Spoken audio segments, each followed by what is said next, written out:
Hello, আমি এসে গেছি প্রতিমাস রান্নাঘরে। আজকে বানিয়ে রান্না করছি দেশি মৌরলা মাছের পাতুরি। বানাতে লাগছে, মৌরলা মাছটা ভালো করে ধুয়ে নুন হলুদ মেখে রেখে দিয়েছি।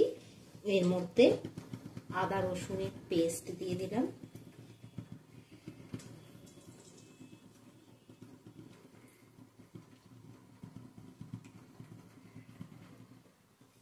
আদা রসুনের পেস্ট দিয়ে দিলাম, কিছুটা লঙ্কা বাটা দিয়ে দিলাম, আর সর্ষে, এর মধ্যে একটু তিল দিয়েছি, সর্ষে আর তিল বাটা একসাথে দিয়ে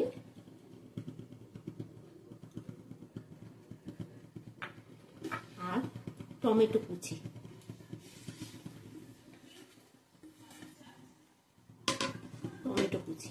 এটাকে ভালো করে মেখে নিতে হবে।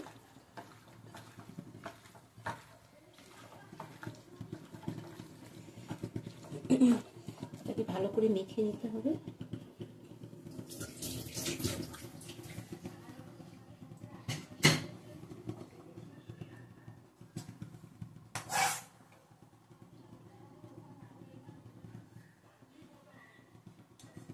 আর পেঁয়াজ ভেজে রেখে দিয়েছি, আগে থেকে পেঁয়াজটা ভেজে রেখে দিয়েছি, এটা দিয়ে দিলাম। এটা এর মধ্যে ভালো করে মিশিয়ে নিয়ে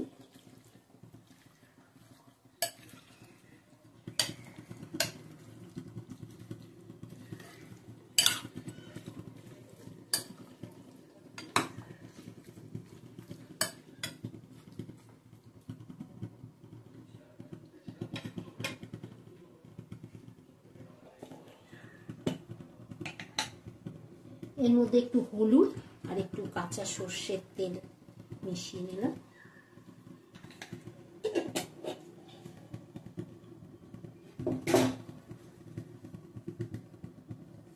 ভালো করে মিশিয়ে নিতে হবে।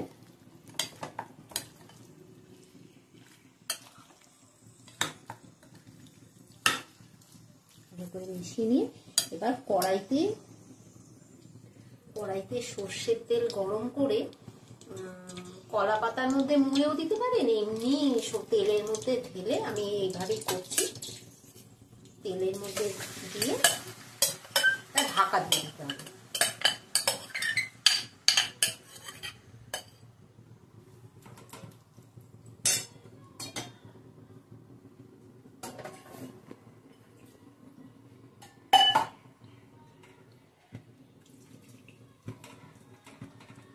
দিয়ে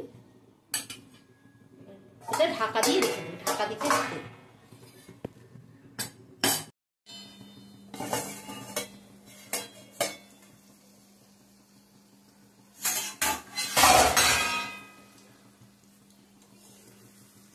হয়ে গেছে।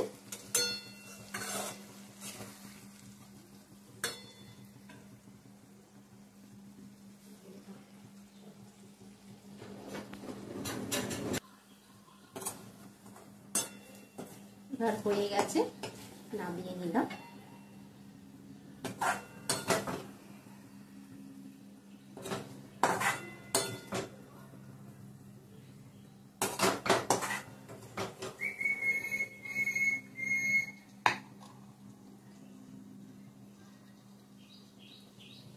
এই হয়ে গেল দেশি মৌরলা মাছের পাতুরি। এই ভিডিওটি যদি ভালো লাগে লাইক শেয়ার করবেন, সাবস্ক্রাইব করে কমেন্ট করবেন। Thank you. এই দেশি মৌরলা মাছের পাতুরিটা রান্না হয়ে গেল। এইভাবে আপনারা বানিয়ে খাবেন, খুব ভালো লাগে, খুব টেস্ট। আর এই ভিডিওটি যদি ভালো লাগে লাইক শেয়ার করে সাবস্ক্রাইব করবেন, কমেন্ট করবেন। Thank you.